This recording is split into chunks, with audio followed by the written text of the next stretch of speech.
Pasco. Didn't really want to be here, but just happened. Just happened.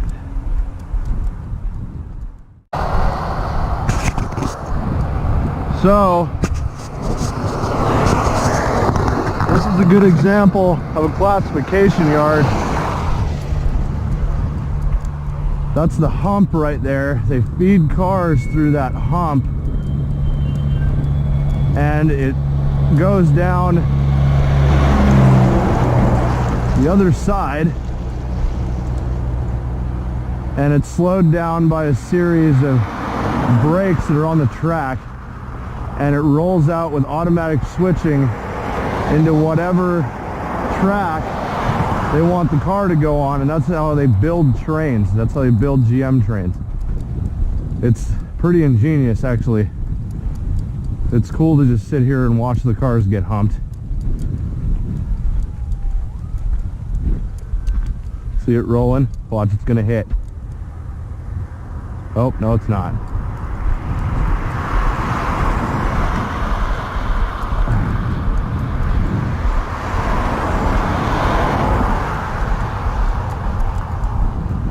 Wonder if they're gonna roll this one.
I was just hanging out down over here.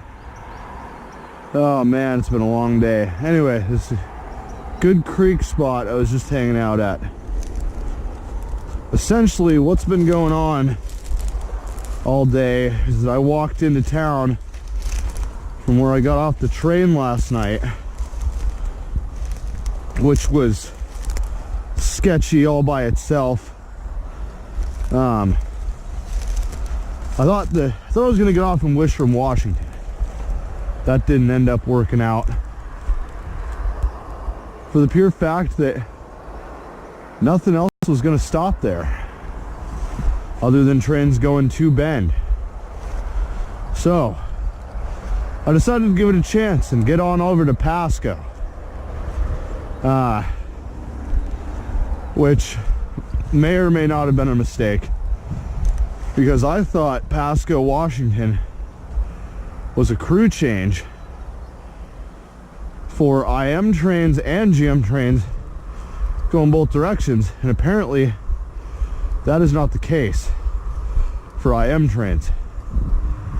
Pasco is a general manifest classification yard, which means they build trains there and send them on their way in different directions. So getting a GM out of there is out of the question, for the pure fact that it is lit up. There is no cover at all except for under an overpass on the south end, and I see the bull there every time I walked by there. So what happened is I walked to the northern yard throat here, or thought I was going to walk to the northern yard throat up a road. Ended up being way longer than I thought, multiple miles with this heavy pack on up these farm roads over here, and it almost killed me.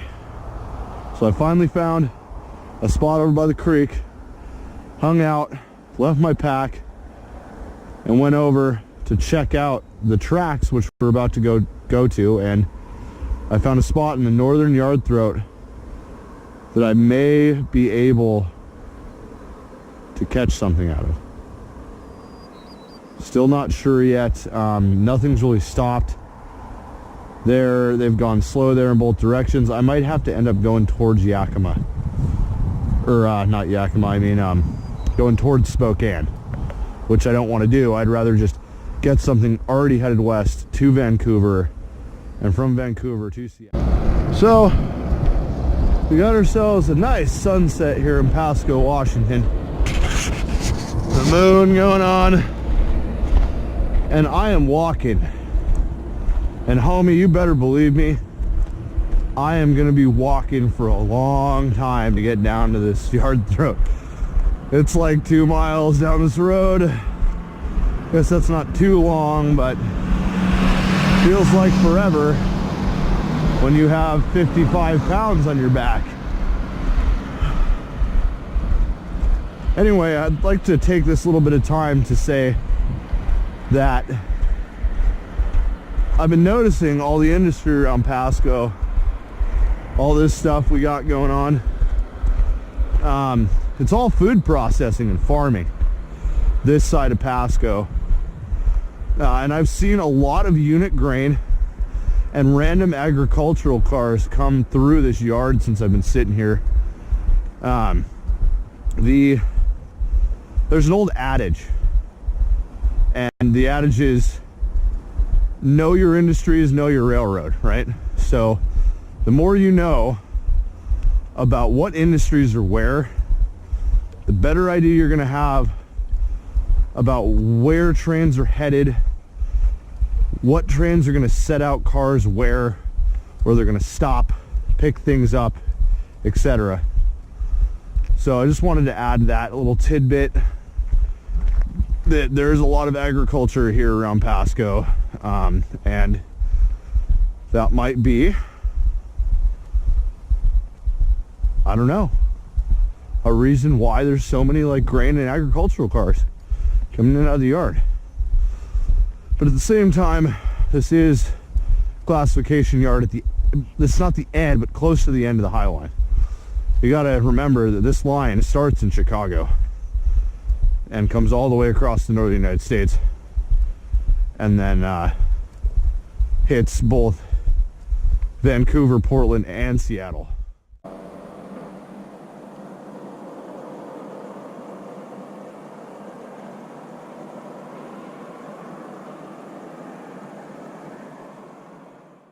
Darkest hours of the night, Pasco Yard.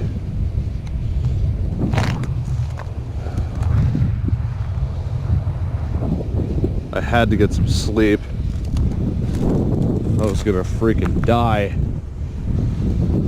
But I get some sleep, and I missed a whole bunch of trains that I was gonna take because of such.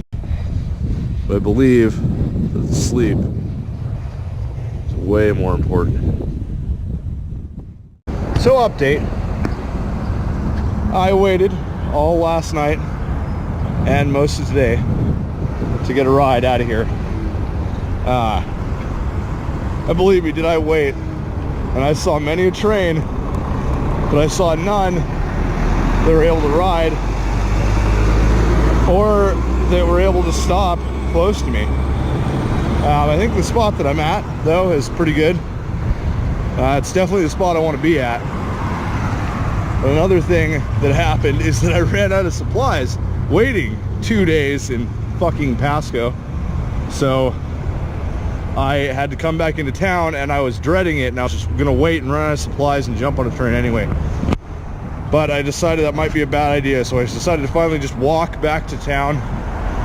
It's like 5 miles to get back to town from where I'm at right now, and that's kind of ridiculous. I got to the road and I started walking, and it's funny how when you're on a trip trying to ride freight, how you forget that there's also hitchhiking that is a possibility. And I stuck out my thumb and immediately got a ride, didn't have to walk 5 miles. So I picked up by a nice guy, Jesse. I got picked up yesterday too by somebody to give me a ride. And it seems like there's some friendly people here in Pasco, Washington, although the freight riding might not be as friendly. Anyway, get supplies, going back out to camp, hopefully catch something tonight. It is Saturday night, Sunday, so it's going to be difficult, but anyway, update to come.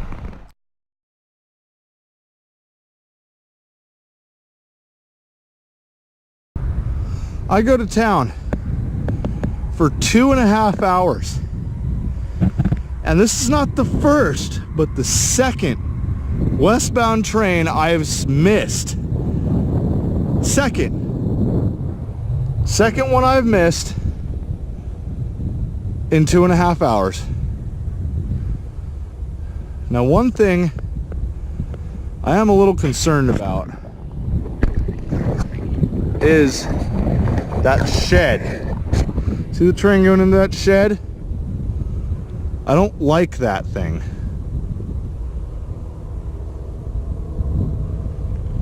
It moves very slowly through there, and I'm sure that there are a series of cameras watching that train as it goes through it.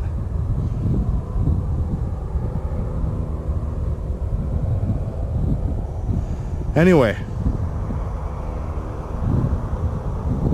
second train. The other thing is that this is an evergreen train. Those green containers are evergreen containers, and I know those go to Seattle. So I knew this thing was going to go to Seattle, and I missed it.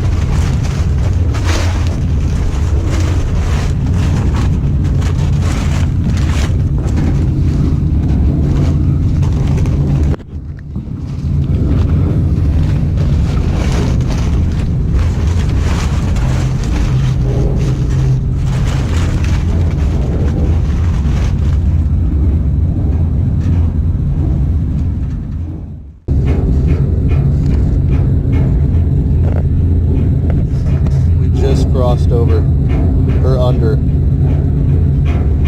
the freeway here in Pasco, leaving the yard.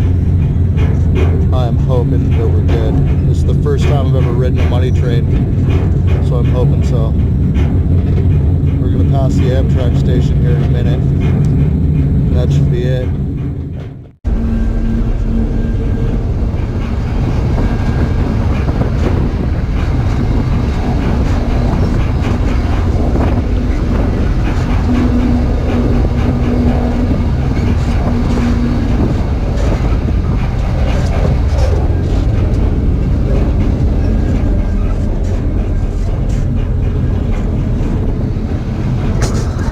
Big Iron Recycling.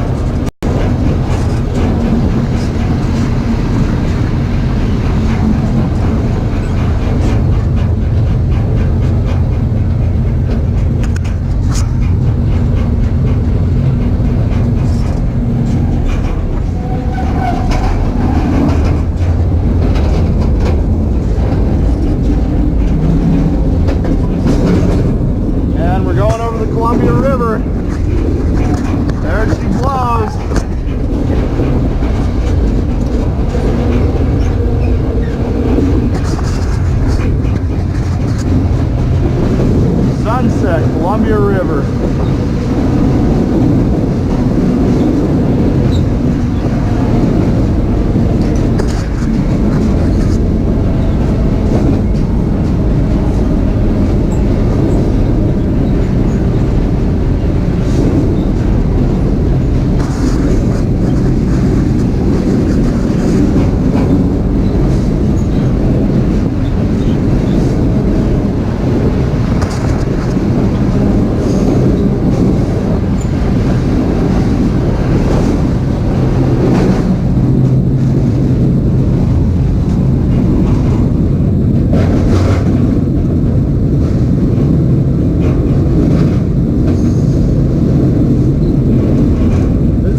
out of Pasco. Woo!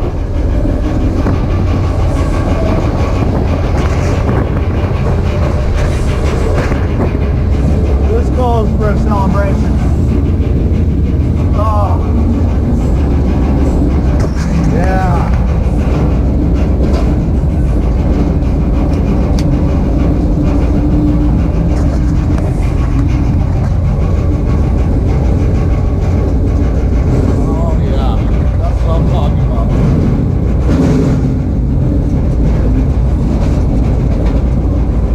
Vancouver and or okay, before it gets dark, bye Pasco and Kennewick.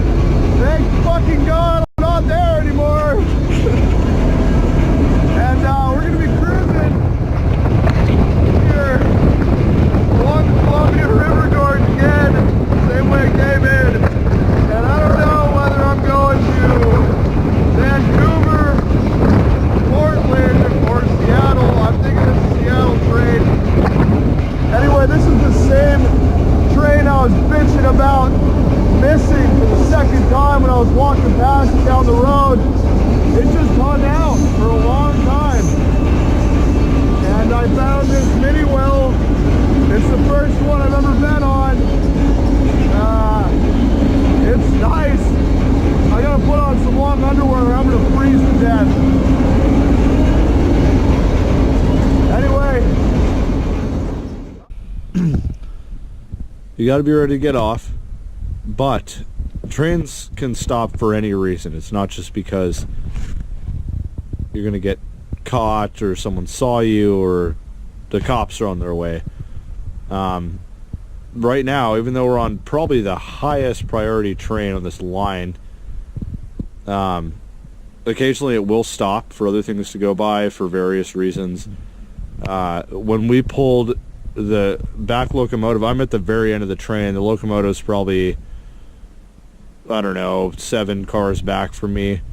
Right as soon as it pulled past this signal, the signal turned green, which in my mind signals that there's a train coming in the other direction and it's going to pass us on this siding. And I can see, if you look down there, I don't know if the camera can pick it up, but there is definitely a train coming from the other direction. I can see the lights of the locomotive. Let's see the scam track.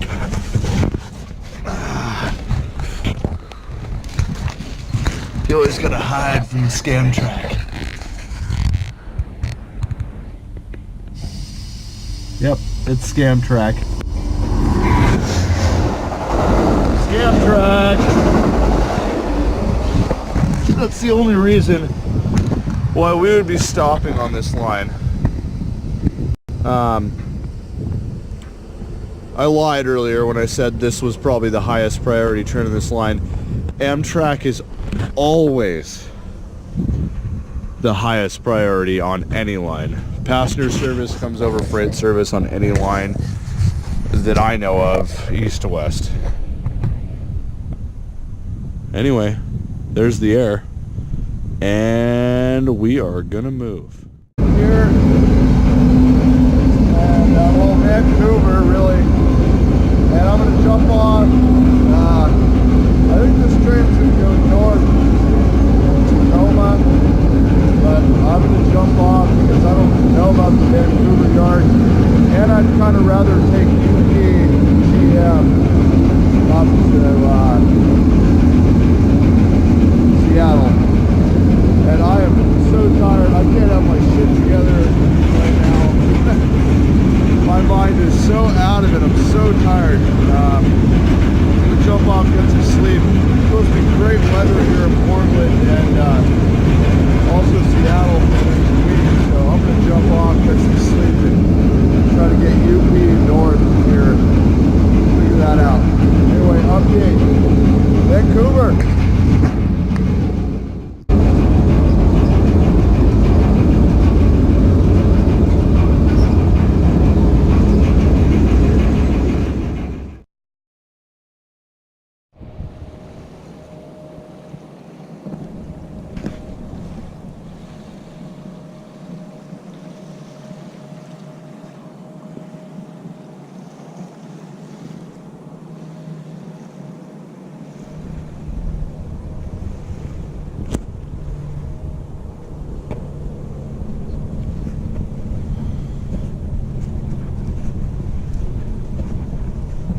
Welcome to Portland, Oregon. Came over here from Vancouver. That park that I was camped at last night ended up not being the best. It was beautiful at first and fine in the middle of the night. But then I realized it was right across from Portland International Airport, and those planes kept me up all night. The roar was ridiculous. I had to put in hearing protection and still couldn't sleep. Anyway, the walk along the waterfront this morning was amazing. And I came over to try to find a shower and some laundry, which seemed almost impossible in Portland without going to a hotel or something like that, or going from place to place. But then I found this place. So Jubit's Travel Center is a one-stop shop here in northeastern Portland. It's got shower, it's a truck stop, so it's got showers, laundry, a store, places you can plug in your phone, Wi-Fi. I mean, it's got the works, everything you possibly need. But I do get the feeling that if they found out that you were not a truck driver, like I am not a truck driver, they probably would deny you service. So I kept the fact that I wasn't a truck driver kind of hidden. Kept the fact that I was a dirty train riding hippie a secret, so people wouldn't kick me out. But they were pretty nice. It's pretty affordable. The showers are $12 though, unfortunately. So put a little dent in the travel budget. Anyway, from here I'm gonna go up to North Portland and find a place to camp by the tracks. Try to get a northbound Union Pacific GM out of here and update when we get up there. Then again, Jubit's. Thank you very much, Jubit's.